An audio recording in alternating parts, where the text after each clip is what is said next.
Okay, I'm Evan Broughton, and this is my audience. And my visual aid speech today is about how to become an Instagram influencer. I am referred to as Evan Andrew on Instagram, and I've been able to grow my company from 1K to 14K over the last 2 years, and I've been able to work with nationally known companies such as Fossil, Pottery Barn, and Abercrombie & Fitch.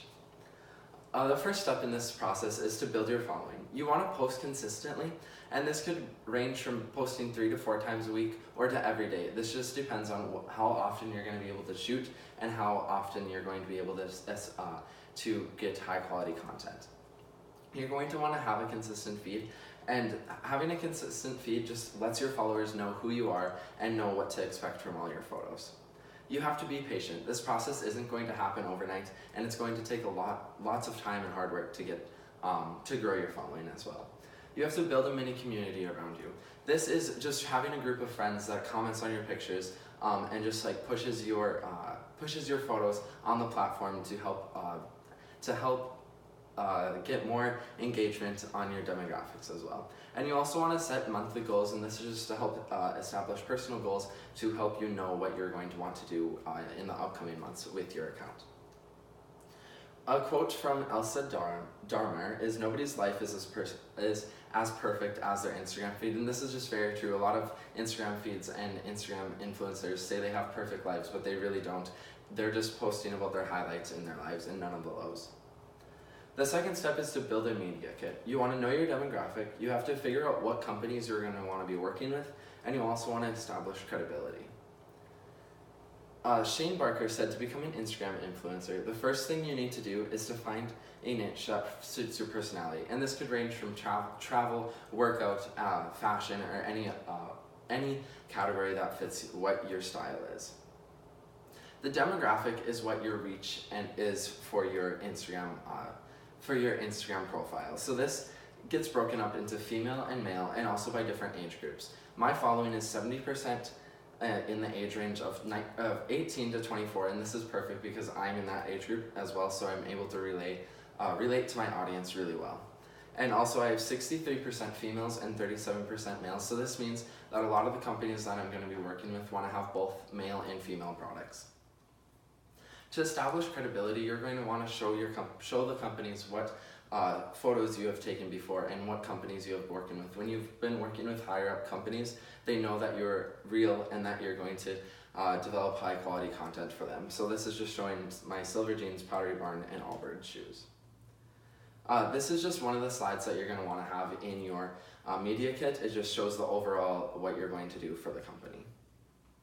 Contacting brands is the third step. You're going to want to send an introductory letter and your media kit. This just shows the company like, hey, I want to work with you, I think you're really cool, and just briefly talks about different items that you would be doing for them. You also want to ask for something small. Starting small is a great step because you're not going to be able to ask for $1,000 for a post right away. You have to grow your account. You want to build the credibility, and that's just having a very professional put together media kit and also introductory letter and not being sloppy in this. You also want to promise less and deliver more. This is going to allow you to have reoccurring customers and allow you to grow your brands that you are working with, because they will know that, hey, you're promising this, but you're going to be delivering more, so it's going to benefit our company greatly. Identify brands that fit your style. You have to be true to yourself. You're not going to want to work with a fashion brand or a brand that you do not like, because that hurts your credibility to your following, and they'll know that because your style isn't going to match all your other posts, and so you just want to really stay true to yourself.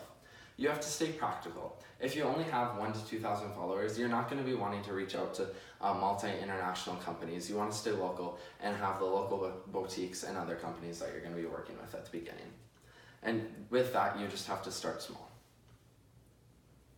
When to ask for compensation. There's really no monetary compensation when you have about 1,000 to 5,000 followers. This is just going to be product exchange, and you're not going to get any money from this. You start to make a little money when you grow from about 5,000 followers to 10,000. And then you start to make most of your money once you hit the 10K mark. This is when companies are going to start reaching out to you, and you're also going to be able to reach out to them and say, hey, I need this because this is like my real job, and I need to be making money to be helping you. You also have to be willing to negotiate. A lot of brands A lot of brands are wanting you to negotiate because they'll lowball you, and then you have to fight back and show that you're passionate about what you're doing, and so they will. This has helped to establish your credibility as well. And you want to be confident in what you're offering. You don't want to promise something that you cannot, so you just want to know that you can ensure that you'll create the content that is right for them.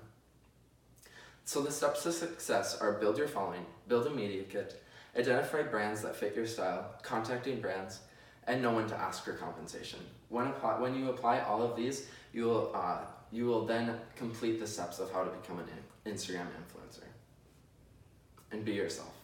So this just states that it wraps up all of the categories. You want to be yourself, you want to work with brands that fit your style, and to just be true to yourself. So do you guys have any questions? Nope. Smile.